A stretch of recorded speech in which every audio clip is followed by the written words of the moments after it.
Welcome back, everyone, to the Leverett Ball Show.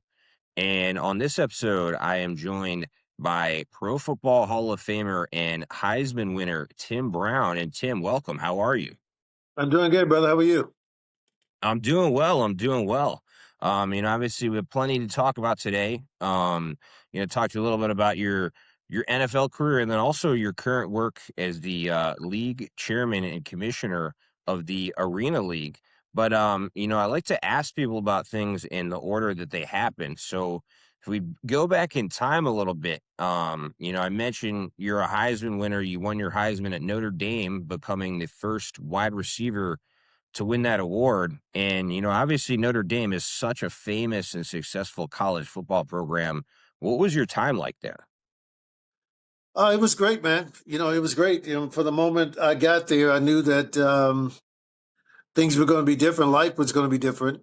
I knew I would have a chance to have a good life. I didn't necessarily think it was going to be in football, to be honest with you.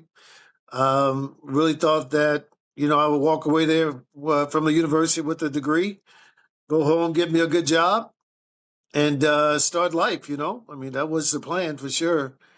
And it took Lou Holtz and a couple others to convince me that there was life after Notre Dame as far as football goes. So a little weird conversation, but at the same time, it was a conversation that I'll never forget for sure. Well, and that's awesome that things worked out so well. And Notre Dame is obviously a great academic school. So maybe you thought that you'd be translating that degree into something unrelated to football. But you then obviously when you got to the NFL after winning a Heisman, did you expect to have the same level of success, or did you kind of not know what to expect once you got into the pros? Well, I really thought that I could make a living returning punts and kicks in the NFL. I thought I was born to do that. I thought I was smart enough to do it, tough enough to do it, had the speed, had the ability to do it. And my rookie year, I broke Gale Sayers' rookie all-purpose yardage deal. Um, record that stood until this year actually. But we're gonna have to put an asterisk by it because they're doing different things with the kickoff now that's forcing these guys to return kicks. So it's a little different, but yeah, I thought that I could return punts and kicks. I didn't know if I could play receiver because I had really never played receiver.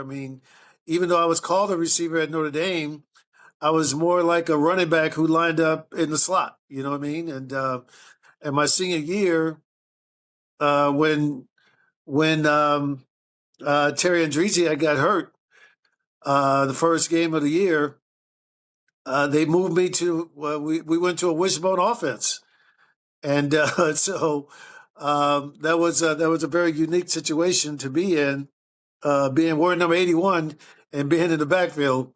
But yeah, I think to answer your question, I got hurt my second year, and after that, the doctor told me that at most I had 5 years. He thought I had 3 years, but he thought my knee was not going to make it past 5 years.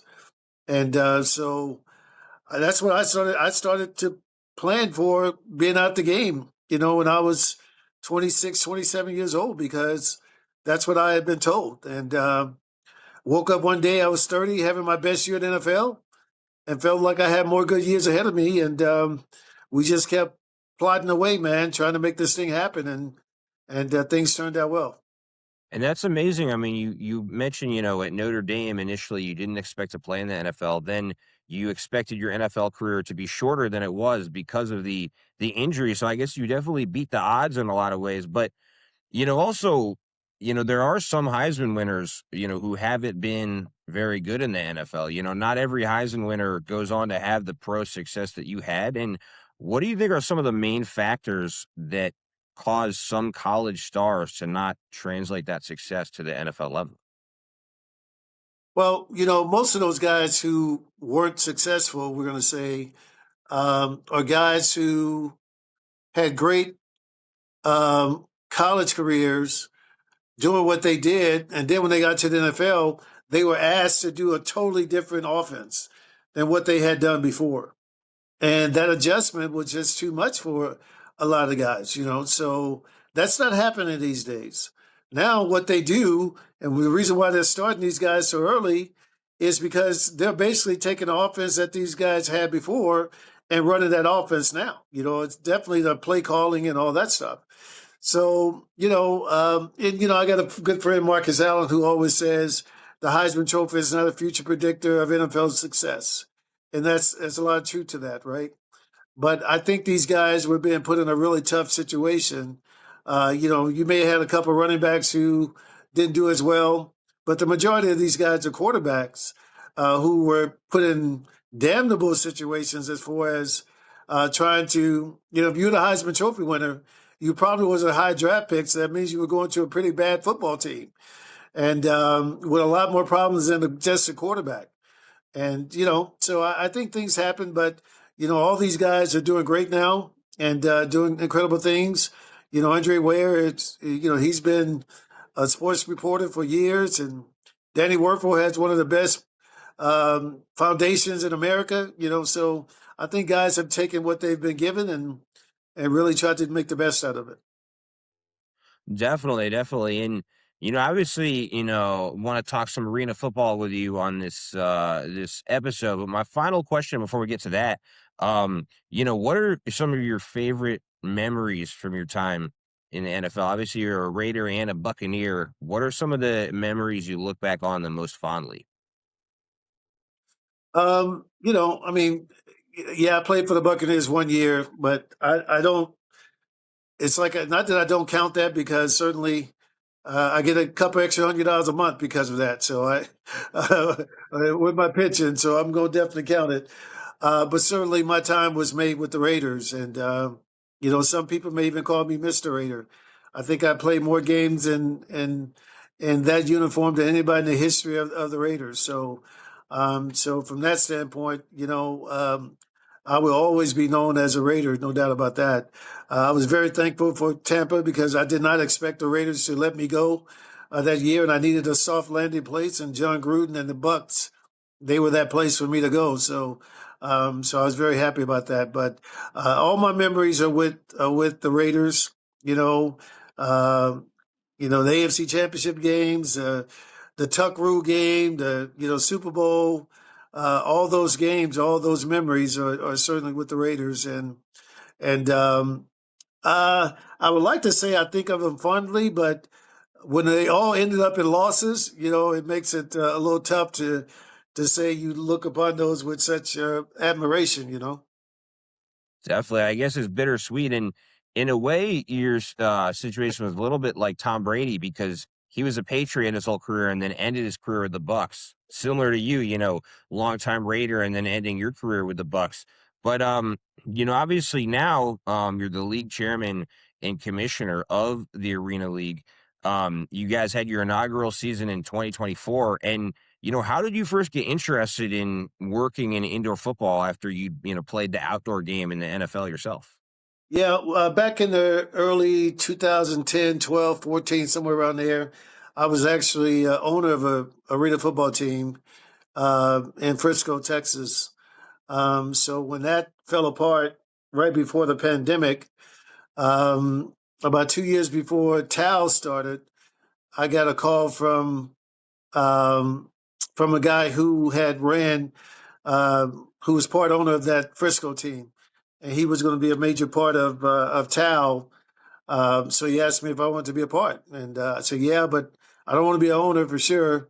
And so they thought they came up with this commissioner role. So I thought it was a good role for me. I thought it was something that I could play off very, very well, and be in a position, if I wanted to help or could help these kids. With having that title, I felt like it would give me more of a in to be able to do that. So very happy with the way things are going, and just looking forward to making things happen.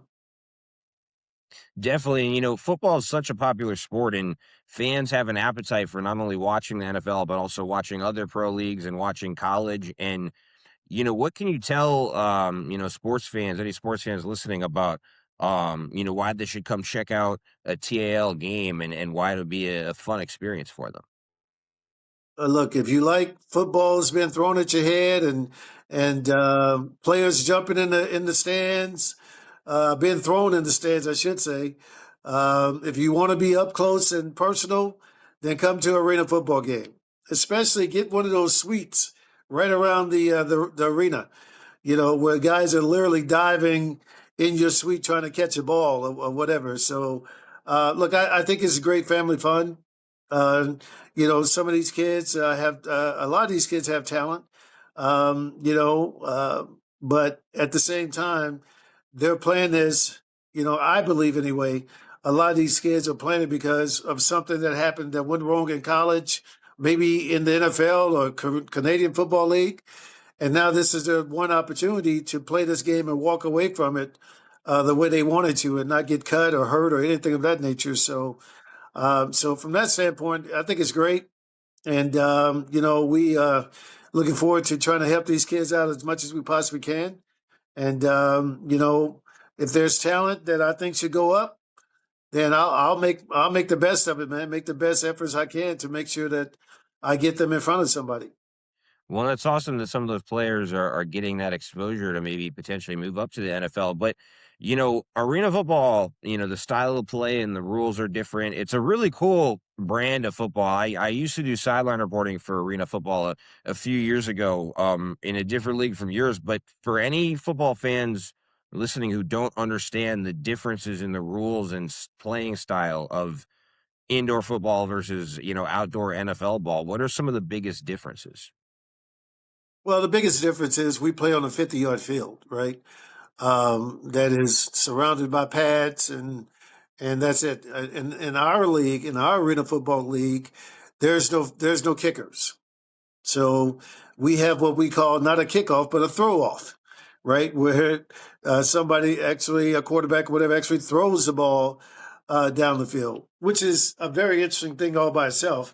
Because if you can strategically place this ball in a spot, I mean, you may be able to catch um, the opposing team in the end zone to get a safety or whatever.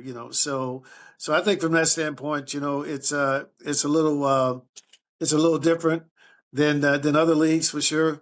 We only play with 7 players, obviously, because we're on a limited space field. But yeah, I think those are the two major differences: playing on the 50-yard field and playing without kickers, and playing only with seven people. Gotcha, gotcha. And, also, as far as future plans, for your league, I mean, are you guys looking to expand and add more franchises or stick with the current format and the current teams? Or I know obviously maybe some things are confidential at this point, but what are you, I guess, able to share as far as long-term plans for the league? Yeah, we'll see what happens, man. We added a couple, 2 or 3 teams this year. We had a team to drop out of our league last year, so we had to replace that team, and we added 2 more teams. So I don't think the plan right now is to do that, but we'll see what happens. I think at this particular point, we're happy with where we are, and we'll see what happens. But by the end of the summer, things may change, and we may be talking about a couple more teams, but we'll see what happens with that. And are there, any specific teams and also specific individual players that fans should be especially excited about? Anyone who's really stood out so far? Um, Not so far this year that I can recollect. I've been to went to the Monroe game early in the year, a couple weekends ago. That was a pretty exciting football game. I think they have a great left-handed quarterback that's going to be really, really good in this league. Guy is tough, and he has an arm that is crazy. I mean, crazy good. So we'll see what happens with him. But so we'll see what happens. But he's my favorite right now, simply because that's the only game I've gone to. But I'll be going to some more games here soon. Absolutely. And do you think this quarterback you're referring to could be, an NFL prospect and we could see him moving up? No, we're not talking about that kind of stuff at this particular point. It would take a lot more than me seeing him for 15, 20 minutes to make that call. But But we'll see what happens. We'll see what happens. Not a long season, but he has 5 or 6 more games to try and impress, and we'll go from there. Absolutely. And, for anyone listening who wants to, come check out a game, how can they go about purchasing tickets, and what else should they know about, the experience? I know you mentioned arena football is pretty family friendly. What can they expect from the experience, and how can they go about purchasing tickets? Well, I think I don't have the email address, the TAL email, but a website, I should say. But they just Google up the Arena League. I'm sure they'll find um, a way to purchase tickets and things of that nature. And as far as the nature of what to expect, I think we have a great entertainment. The halftime entertainment has always been great. Some of the funniest stuff you ever see. Fans have a chance to throw little Nerf footballs into a circle, and whoever can do that wins big prizes. So I mean there'll be 100, 200, 300 little small Nerf balls on the field. Right after that, but it's a beautiful thing to see, and everybody participating and trying to root on their team. What are your main plans in the near future outside of the TAL? And also, do you have any public appearances or anything coming up? I do not have any public appearances. Well, I mean, during the football season, will be some things going on, but yeah, I mean, Raider Nation knows where to find me, so they, I don't have any problems with that. They know where to find me. So, but yeah, we have certainly once football season starts, there'll be a lot of things happening in the Vegas area, and so we've been doing this for years now, not just in Vegas, but starting in Oakland. They got moved up to Vegas. So they, Raider Nation, they know where to come.